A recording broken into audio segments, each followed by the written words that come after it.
Hi everyone! Good evening! I'm back. This is Sam Brusas and welcome back to my YouTube channel. Oh my gosh! This is it guys, pag-uusapan natin ngayon. Siya na kaya ang makasungkit nito? Kung ano to at sino to? Yan ang tatalakayin natin ngayon. But before anything else, hello Philippines and hello beautiful people! Mabuhay! Kamusta kayong lahat? Sana lahat po kayo ay okay at safe ngayong araw na ito. At syempre sa lahat naman ng mga bago nating subscribers dyan, hello po sa inyo lahat. Maraming salamat guys sa pag-subscribe ninyo syempre dito sa channel ko. At syempre sa lahat naman ng makamamasam dyan na laging sumusuporta dito araw-araw, lagi-lagi, maraming salamat guys sa inyong lahat. Syempre usapang Miss Grand Philippines tayo ngayon. Isa nga dito sa mga nakikita natin na medyo malakas ang laban niya sa competition at inaabangan nating lahat. Syempre, eto nga si Michelle Arceo from Reina Hispano-Americana to Grand Philippines na kaya. Ayon. Si Michelle Arceo, syempre nilaban natin to sa Miss Environment kung saan naka-first runner-up siya doon. Lumaban din niya ng Super Bowl kung saan nag-title din siya. And then lumaban din niya ng Reina Hispano-Americana kung saan naman naging second runner-up siya. Very open si Michelle Arceo na ang gusto niyang makuha dito sa Miss Grand Philippines ay syempre yung titulong Miss Grand Philippines talaga. Sa ngayon may 4 na corona dito sa Miss Grand Philippines. Ito ngayon the face. Andiyan din syempre yung Reina Hispano-Americana, nandiyan din syempre yung Asia Pacific at saka syempre andiyan din ang Miss Grand Philippines kung saan ito talaga yung pinag-aagawan ng mga kandidata dito. Babalikan natin noong 2023, gusto na talagang sumali talaga ni Michelle Arceo sa Miss Grand International. Gusto niya talaga yung title na Miss Grand International. Pero hindi nga yun yung napunta sa kanya noong time na lumalaban siya nung panahon na yon. At ayun nga, napunta to sa iba. So napunta to sa kay Nikki Di Mora. Tapos siya ang naging Reina Hispano-Americana. Magaling ang isang Michelle Arceo at talaga naman sa lahat ng nilalabanan niyang national pageant mula nung nag-start siya, kung lagi talaga siyang nakakakuha ng corona. So tulad na sinabi ko, nung pumunta siya sa Miss World, ang nakuha niya doon ay yung Miss Environment. Yun, nagpunta naman siya dito sa sa Miss Grand Philippines, ang nakuha naman niya Reina Hispano-Americana. So ngayon, sa kanya na kaya mapupunta ang Miss Grand Philippines. Medyo sasabihin natin na may malaking tinik kay Michelle Arceo ngayon dito sa competition. Ito nga si Emma Tiglao, dahil sa pagpasok ni Emma Tiglao, medyo talagang tumatagilid ngayon si Michelle Arceo sa competition na to para mapunta sa kanya yung corona ng Miss Grand. Si Michelle Arceo, masasabi ko isa sa mga talented or total package, kasi masasabi kong total package kasi bukod do sa talented na siya, matalino. Bukod do sa matalino, maganda. Bukod do sa maganda, talaga naman di kalibre. Kumbaga, nasa kanya na yun lahat. At kung naghahanap ka ng Miss Grand Philippines, I think isa siya sa mga pwede mo talagang ipadala sa Miss Grand International. So, yan. So, wala akong duda sa kakayahan ni Michelle Arceo. Ang duda ko, yung organization. Ayun. Kasi parang feeling ko, kung magiging fair yung labanan, parang hindi naman magpapabaya si Michelle Arceo ng ganun-ganun lang. Ilang beses na ba sumali si Michelle Arceo sa international pageant? At si Michelle Arceo ay talagang may resibo na masasabi natin naka-top 5 sa mga competition sa international. And then, I think, ayun yung isa sa mga advantage niya. Kahit naman sa mga laban niya noon sa mga international pageant, hindi naman siya sinusuportahan talaga ng mga tao, pero lagi naman niyang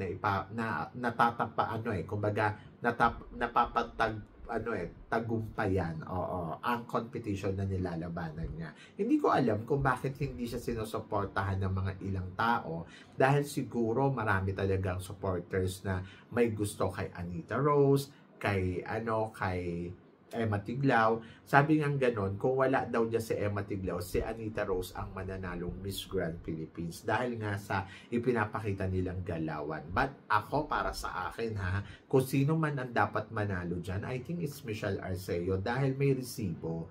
At alam mo yon, kaya niyang ilaban ang Pilipinas sa Miss Grand. At parang piling ko hindi niya tayo bibigoin doon. So yung iba, syempre, ayaw sumugal, walang tiwala, pero naiintindihan ko, kanya-kanya naman kayong gusto. Pero ako, sa nakikita ko, dapat Michelle Arceo ang maipanalo na ang dapat manalo dito sa Miss Grand Philippines ngayong taon na to. And then, titignan natin, susubukan natin, kasi tulad nga ng sinabi ko, may malaking tinig talaga kay Michelle Arceo ngayon. Ito ay si Emma Tiglao. But, possible pa rin naman sa Emma Tiglao ay maging Asia Pacific at possible naman si Michelle Arceo yung maging Reyna Hispano. Maliit yung porsyento na mapupunta kay Michelle Arceo ngayong taon na to ang Miss Grand Philippines kasi nga gawa nga yung kalibre na ipinapakita ni Emma Tiglao. Pero possible pa rin naman na maipanalo to ni Michelle Arceo. So, depende na lang yan kung ano ang ipapakita niya sa kompetisyon ng Miss Grand Philippines. Kung ito nga ba ay para sa kanya. Sabi nga ganon, kung uukol ay bubukol. Hindi pa naman tapos yung laban. Nakikita ko naman may laban naman si Michelle Arceo para sa corona ng Miss Grand Philippines. So, depende na yan.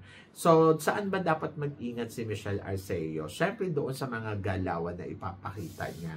Kailangan talaga makonvince niya yung mga hurado na siya ang mapili. Kasi, siyempre, kung galawan ng pag-uusapan, mas lalamang dyan talaga si Emma Tiglao. Pero, possible naman siya na madali ni Michelle Arceo pagdating sa Q&A. Kasi pagdating naman sa Q&A, talagang malaki ang chance ni Michelle Arceo na ma-penetrate niya ng bonggang-bongga ang Q&A portion.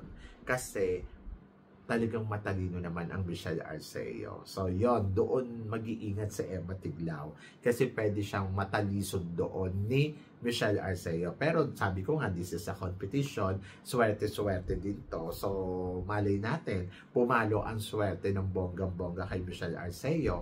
And malay natin, swerte din si Emma Tiglao, di ba?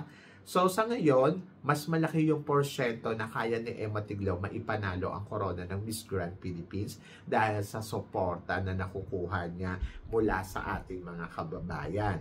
Pero, pagdating sa competition, syempre individual pa rin ang magiging laban and kanya-kanyang strategy game yan.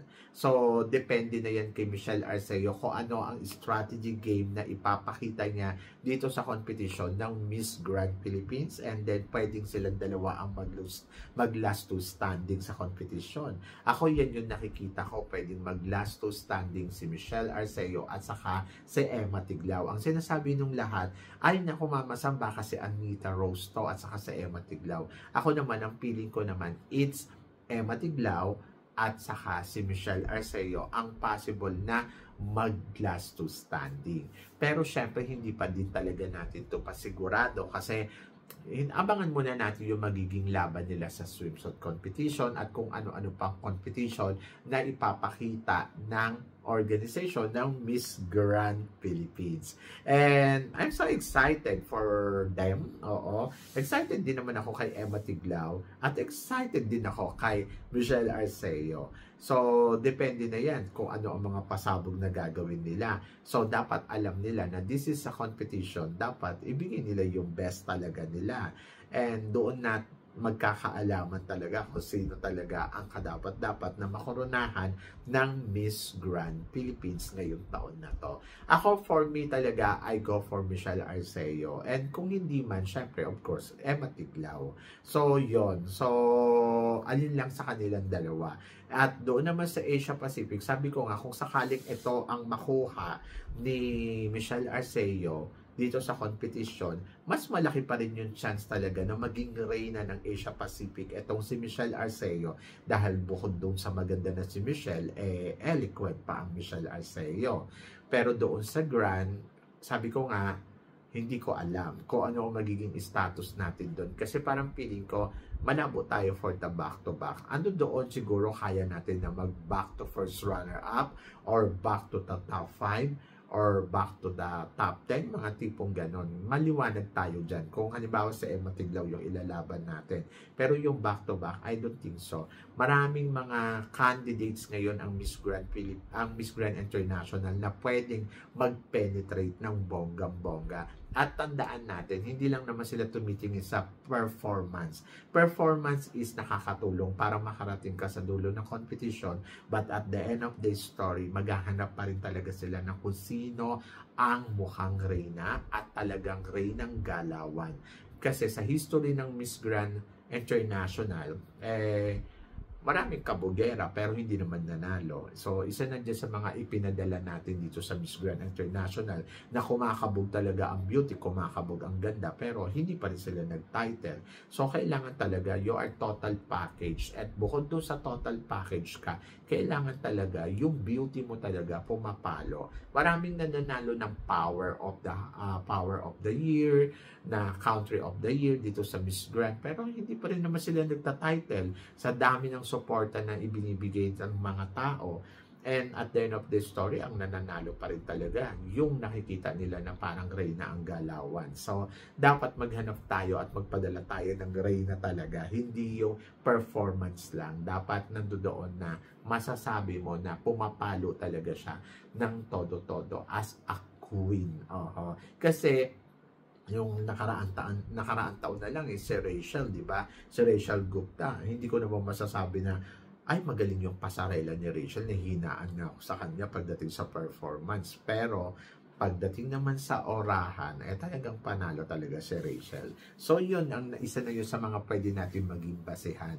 And then, maraming mga candidates din naman dito na lumalaban maliban kay Michelle Arceo at saka kay Emma Tiglaw. Maraming kandidata dito na talagang masasabi natin galawang pangreyna din. At maraming magaganda, diba? So, yun. Kaya, abangan na lang natin kung ano ang mangyayari. And maybe, yes, tama kayo. At pwedeng tama din naman ako. Diba? So, yun. Kayo guys, ano guys ang masasabi ninyo dito sa mga pinag-uusapan natin ngayon?